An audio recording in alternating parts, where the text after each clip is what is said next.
अस्सलाम वालेकुम स्टूडेंट्स। इस वीडियो में मैं आप लोगों के साथ नवंबर 2017 पेपर 31 क्वेश्चन नंबर 1 डिस्कस करूँगा। और ये वाला क्वेश्चन जो है ये आप लोगों का मैन्युफैक्चरिंग अकाउंट्स का क्वेश्चन है। और चलें इसकी प्रैक्टिस करते हैं, देखते हैं कि क्या लिखा हुआ है। सवाल में लिखा हुआ है Ted is the owner of a manufacturing business. Ted जो है वो एक मैन्युफैक्चरिंग बिजनेस का ओनर है। The following information is available for the year ended 31st of December 2016। Factory machinery at cost, office equipment at cost, provision for depreciation at 1st of January 2016 factory machinery office equipment, inventory at 1st of January 2016 raw material work in progress, finished goods at cost, revenue, purchase of raw material, factory direct wages, factory indirect wages, office salaries, carriage inwards, carriage outwards, direct expenses, factory overheads, general office expenses, insurance and rates, rent, heat and light। फिर additional information में है goods are transferred from the factory at a markup of 20%। Goods जो है वो factory से 20% के markup पे transfer होते हैं। Increase in provision for unrealised profit at 31st December 2016 amounted to 15840। इतने से provision for unrealised profit increase हुआ। Inventories at 31st December 2016 raw material, work in progress, finished goods. 3. Non-current assets are depreciated at 15% per annum using the reducing balance method. At 31st December 2016 rent owing and insurance and rates prepaid. Insurance and rates, rent and heat and light are apportioned 3/4 to factory and 1/4 to general office. Production for the year ended 31st December 2016 was 80,000 units. Required a theoretical part. Explain why a markup is added to the factory cost of production। यानी कि हम जो factory profit add करते हैं वो क्यों add करते हैं। तो हम फैक्ट्री प्रॉफिट जो है वो जिस तरह से इस सवाल में दिया हुआ है कि भाई 20% का जो फैक्ट्री प्रॉफिट है ना वो ऐड होगा। आखिर फैक्ट्री प्रॉफिट होता क्या है ये भी देख लेते हैं। हम इसके बारे में ये लिख सकते हैं कि factory profit is the difference between cost of producing goods and the cost at which the same goods could be bought. The same goods could be bought from an outside supplier। Factory profit जो है वो cost of goods produced का और जिस cost per वो चीज़ें बाज़ार में से ख़रीदी जाती हैं उन दोनों का डिफरेंस होता है। यानी कि अगर बाज़ार में एक चीज़ 10 रुपये की और आप वो ख़ुद बनाते हो तो 8 रुपये की पड़ती है, तो ये जो 2 रुपये आपने बाज़ार से ना ख़रीद कर ख़ुद अपनी फैक्ट्री में वो मैन्युफैक्चर कर कर एक तरह से बचा लिए या कम पैसों में प्रोडक्शन कर ली, वो फैक्ट्री प्रॉफिट है। Factory profit is added to cost of production, so results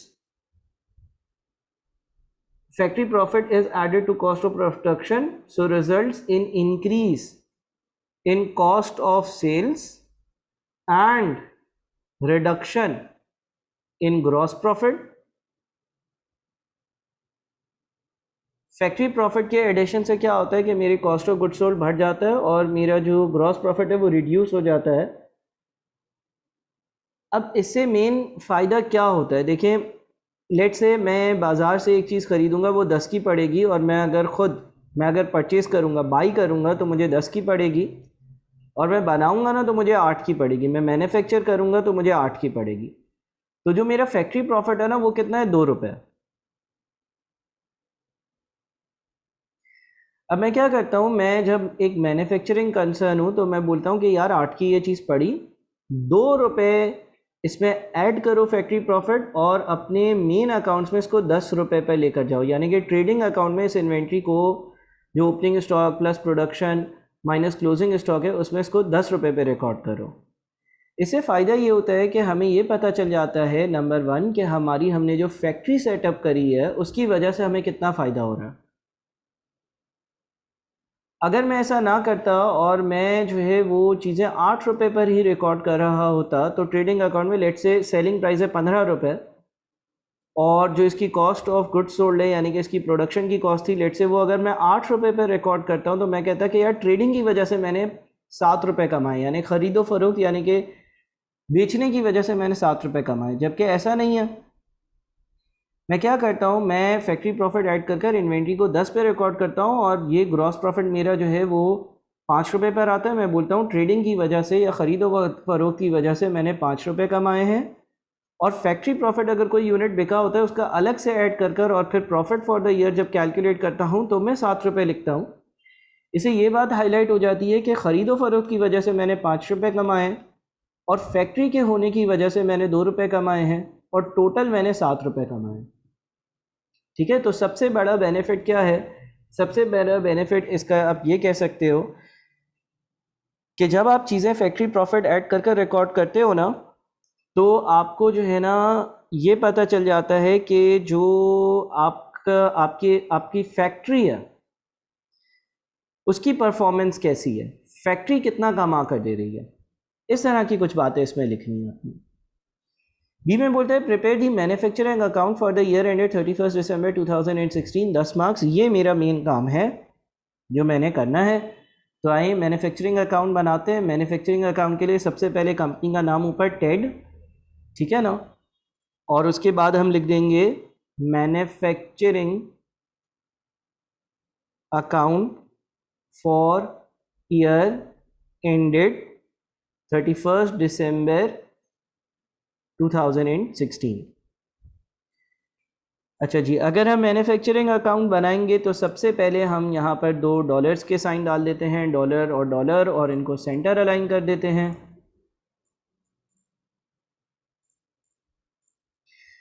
फिर हम लिखेंगे opening stock of raw material.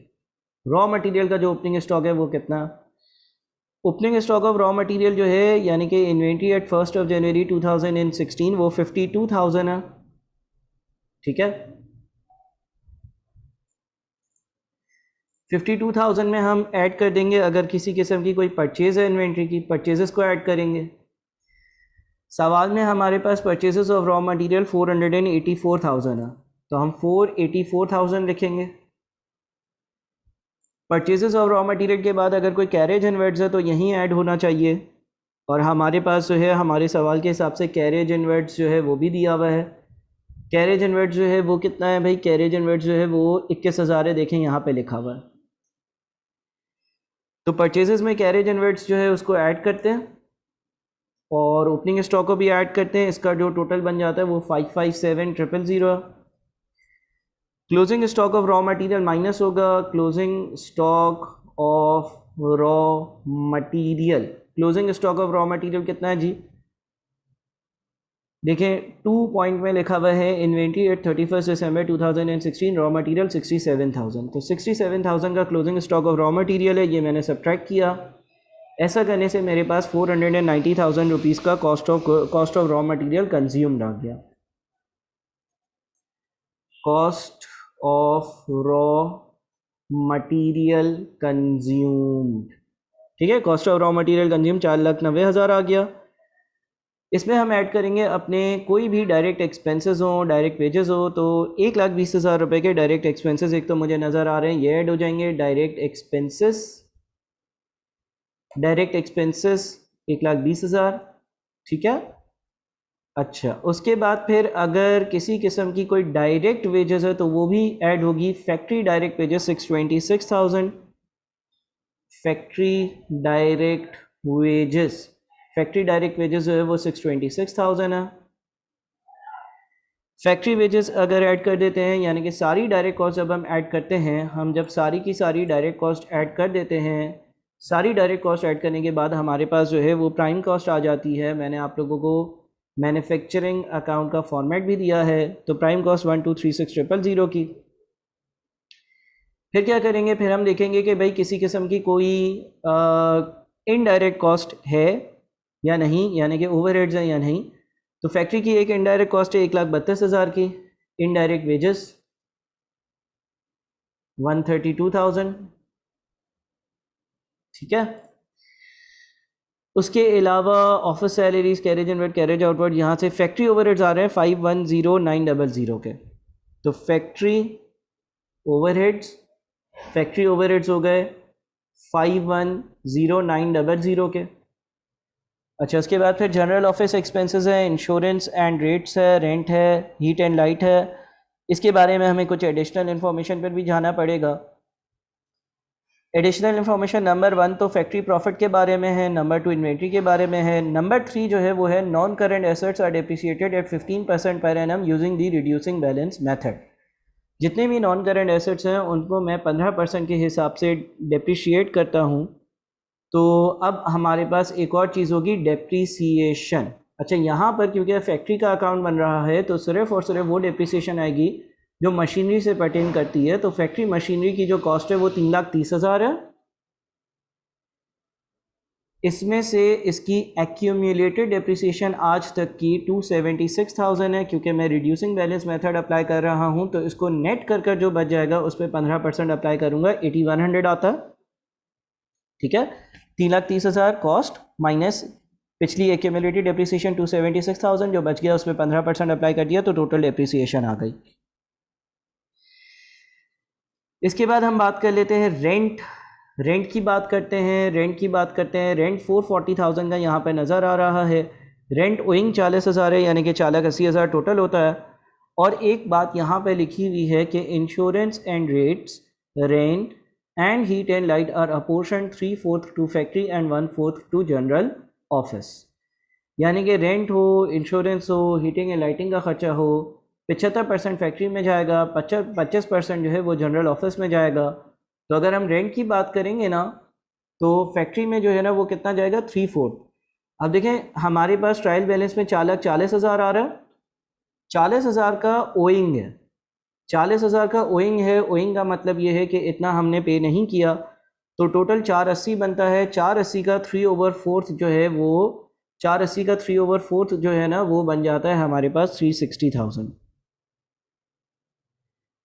तो ये रेंट हो गया। रेंट के बाद हम हीटिंग एंड लाइटिंग पर आते हैं। अच्छा जी, हीटिंग एंड लाइटिंग की अमाउंट सवाल में 178,000 दी हुई है। हीटिंग एंड लाइटिंग की अमाउंट सवाल में 178,000 दी हुई है और इसके बारे में कोई एडजस्टमेंट नहीं है, लेकिन अगेन इसका 3/4 लेना होगा। तो 178,000 मल्टीप्लाइड बाई 3 डिवाइडेड बाई 4, यानी कि 133,500 बनता। इसके अलावा इंश्योरेंस एंड रेट्स की अमाउंट जो ट्रायल बैलेंस में है वो 92,000 है, ठीक है। और यहाँ पर इंश्योरेंस एंड रेट्स 6,000 के प्रीपेड है। प्रीपेड का मतलब ये है कि अगले साल के अभी से पे कर दिए, तो वो हटाकर और फिर 3/4 लेंगे। यानी कि हम क्या करेंगे, हम जो है वो इंश्योरेंस एंड रेट्स जो 92,000 के आ रहे हैं, इन 92,000 में से 6,000 हम माइनस कर देंगे। जब हम 6,000 माइनस कर देंगे तो बचे हुए अमाउंट का 3/4 ले लेंगे, जो कि 64,500 आता है। तो इस तरह से हमारे ये सारे एक्सपेंसेस आ जाते हैं। ये सारे एक्सपेंसेस हो गए, ठीक है, 1209000। और इन एक्सपेंसेस को मैं प्राइम कॉस्ट जो है उसमें ऐड करूँगा। हम जो है वो मैन्युफैक्चरिंग अकाउंट बना रहे हैं, ये देख रहे हैं कि हमें मैन्युफैक्चरिंग में कितना टोटल खर्चा लगा। तो टोटल मैन्युफैक्चरिंग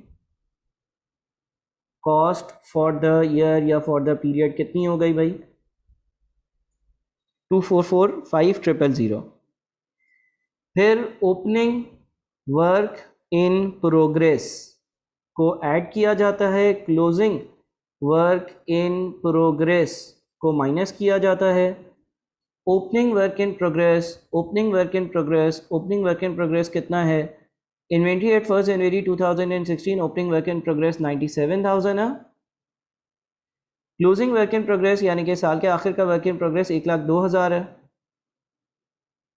ठीक है, तो इसकी मूवमेंट के बाद हमारे पास जो वैल्यू आती है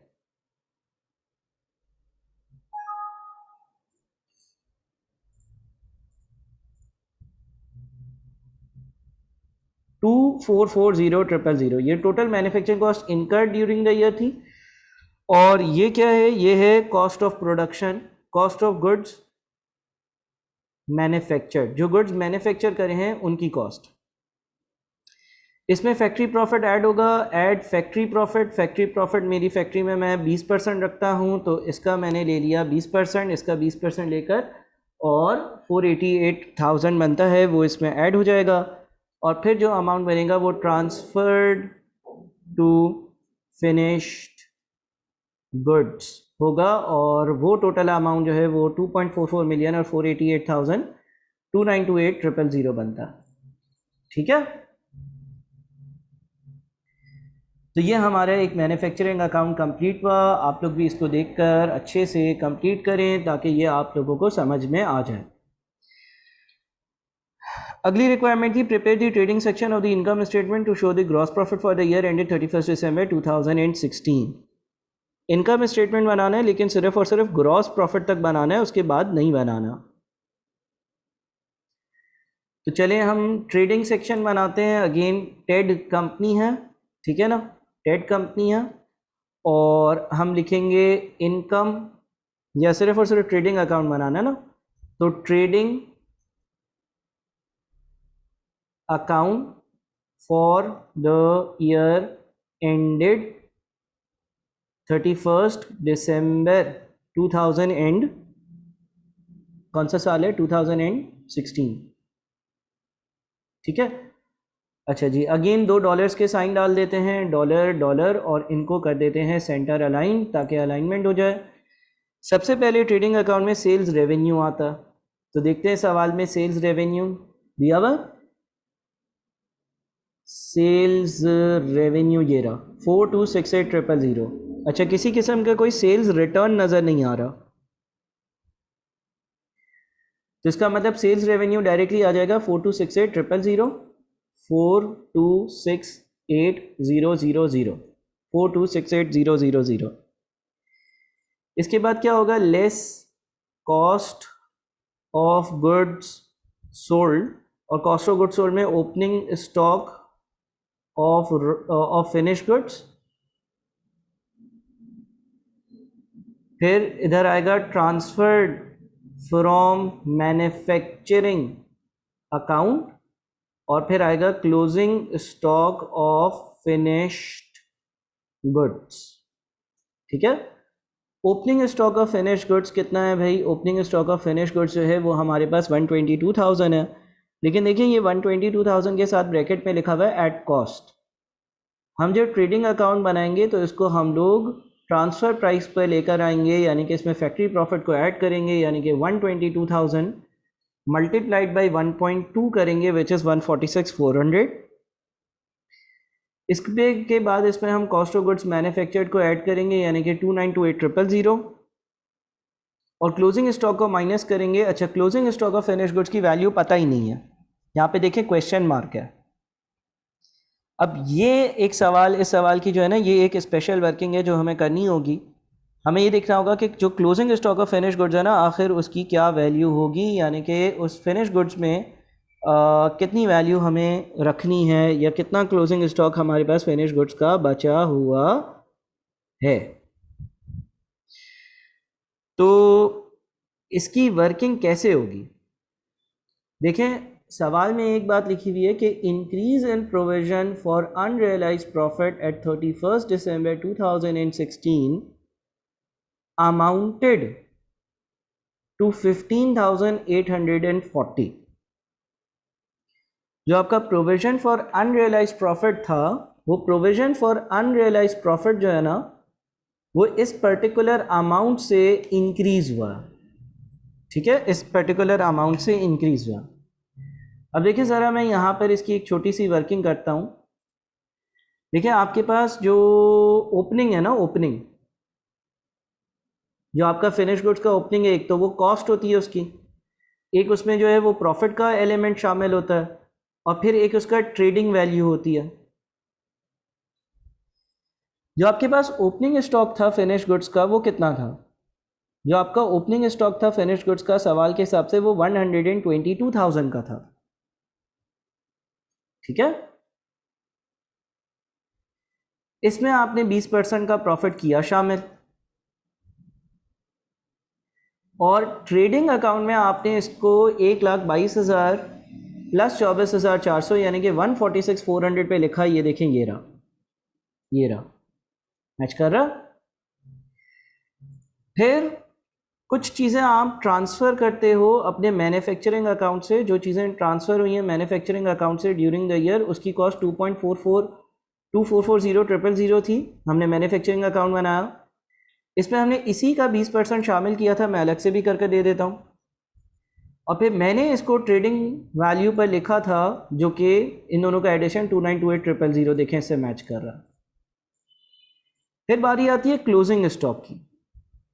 अब देखिए जब क्लोजिंग स्टॉक की बारी आएगी ना, तो सवाल में यहाँ पे लिखा हुआ है increase in provision for unrealised profit at 31st of December 2016 amounted to 15840।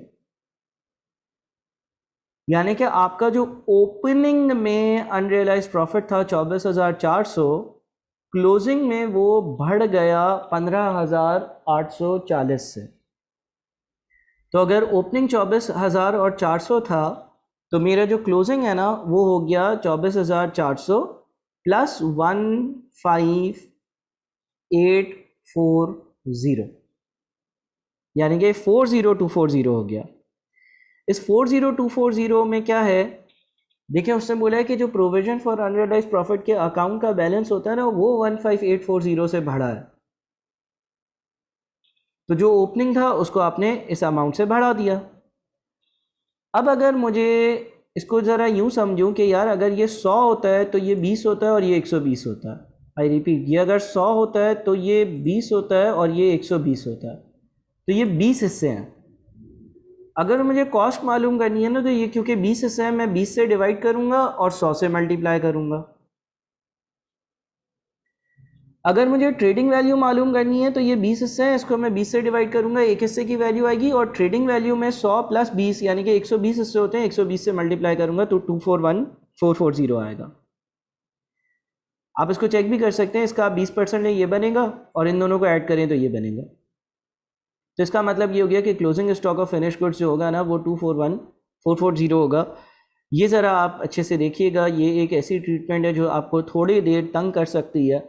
आपने बस रेशो में काम करना है कि अगर ये 100 है तो ये 20 है और ये 120 है, और इस रेशो से ही मैंने ये सारी चीज़ें सॉल्व करी हैं। जब मैंने ये ढूंढ लिया तो मैंने जो है वो 20 हिस्सों को 20 से डिवाइड किया और 100 से मल्टीप्लाई किया। यहाँ पर मैंने 20 हिस्सों को 20 से डिवाइड किया और 120 से मल्टीप्लाई किया, क्योंकि ट्रेडिंग में 100 प्लस 20 यानी कि कॉस्ट और प्रॉफिट दोनों शामिल है। तो ये 241,440 बनता है। इसकी मूवमेंट क्या बनती है? इसकी मूवमेंट बन जाती है 2832960। और फाइनली हमारा जो ग्रॉस प्रॉफिट बनता है वो ग्रॉस प्रॉफिट बन रहा है 1435040। ठीक है, बस सवाल में हमसे उसने सिर्फ ये ट्रेडिंग अकाउंट बनाने को पूछा था, इसके अलावा उसने कुछ भी नहीं पूछा था, तो हम यहाँ पर पॉज कर देंगे। पिछले सवाल में हमने आगे की वर्किंग भी करी थी, लेकिन इस सवाल में हमें आगे की कोई फर्दर वर्किंग करनी नहीं है। ठीक है, अच्छा जी, इसके अलावा इससे अगला requirement, prepare and extract from the statement of financial position to show the value of finish goods inventory at 31 December 2016। देखिए, जो हम स्टेटमेंट ऑफ फाइनेंशियल पोजीशन या बैलेंस शीट बनाएंगे, स्टेटमेंट ऑफ फाइनेंशियल पोजीशन या बैलेंस शीट बनाएंगे, उसका एक extract बनाना है, यानी कि बताना है कि उसमें फिनिश गुड्स की इन्वेंटरी कहाँ और कितने पे आएगी, करंट एसेट्स में आएगी, करंट एसेट्स में आएगी, और करंट एसेट्स में क्या होगा, करंट एसेट्स में आपके पास जो फिनिश्ड गुड्स जो होंगे ना, उसकी वैल्यू पहले तो ग्रॉस वाली आएगी, यानी कि विद प्रॉफिट आएगी 241440, इसमें से लेस हो रहा होगा provision for unrealised profit. Provision for unrealised profit का अमाउंट जो है वो 40240 होगा, और नेट फिगर आपके पास 201200 नज़र आ रहा होगा। अगला पार्ट बोलता है additional information in Feb 2017 date was approached by an existing customer for an extra order of 5000 units. The budgeted production for 2017 was already set at the maximum production capacity. TED considered whether or not to source the extra 5000 units from an external supplier at a cost of $28 per unit. Advised TED whether or not he should accept the extra order. Justify your answer. एक extra order हमारे पास आया है 5000 units का, लेकिन अब हम अपनी 100% capacity पर काम कर रहे हैं, और क्योंकि हम अपने 100% कैपेसिटी पर काम कर रहे हैं तो हम फर्दर यूनिट्स प्रोड्यूस नहीं कर सकते, अलबत्ता हम बाहर से किसी से मंगवा सकते हैं। टेड अगर ये 5000 यूनिट्स कहीं से मंगवाएगा तो एक यूनिट इसको 28 का पड़ेगा। आपको ये बताना है कि क्या टेड बाहर से यूनिट्स मंगवाए या नहीं। देखिए, हम इसमें फाइनेंशियल नॉन फाइनेंशियल दोनों फैक्टर्स देखेंगे, ठीक है ना। नॉन फाइनेंशियल फैक्टर्स में जो हम बात देख सकते हैं वो ये है कि number 1, chances of repeat order, यानी कि ये कस्टमर जो है इसको एक बार हमने ऑर्डर दे दिया तो बार बार ये ऑर्डर देगा। Number 2, opening of new market avenues, यानी कि ये कस्टमर अगर किसी नई जगह पर ऑपरेट करता है या ऐसी जगह पर ऑपरेट करता है जहाँ पर मेरी रीच कम है, तो वहाँ से ये मज़ीद कस्टमर भी मुझे ला कर दे सकता है। अच्छा, फिर फाइनेंशियल में हम क्या डिस्कस कर सकते हैं। फाइनेंशियल में हम ये डिस्कस कर सकते हैं कि देखिए, मैं कॉस्ट ऑफ गुड्स, मेरी कॉस्ट ऑफ गुड्स मैन्युफैक्चर 2440,000 है ना इस साल की, और इस साल मैंने कितने यूनिट्स बनाए थे। सवाल में मेंशन है कि production for the year ended 31 December 2016 was 80,000 units.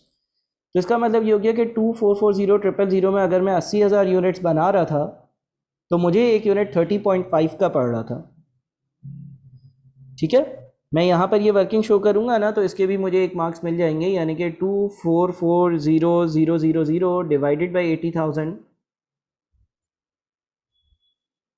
Is equals to कितना, 30.50। तो भाई जिधर से मैं ख़रीद रहा हूँ वो मुझे 28 का दे रहा है, ठीक है ना। तो अगर 28 का दे रहा है तो इसका मतलब ये हो गया कि मुझे जो एक्सटर्नल सप्लायर है वो सस्ते में चीज़ें दे रहा है। एक्सटर्नल सप्लायर जो है ना वो सस्ते में चीज़ें दे रहा है, देयरफॉर मुझे ओवरऑल इस ऑर्डर को एक्सेप्ट करना चाहिए।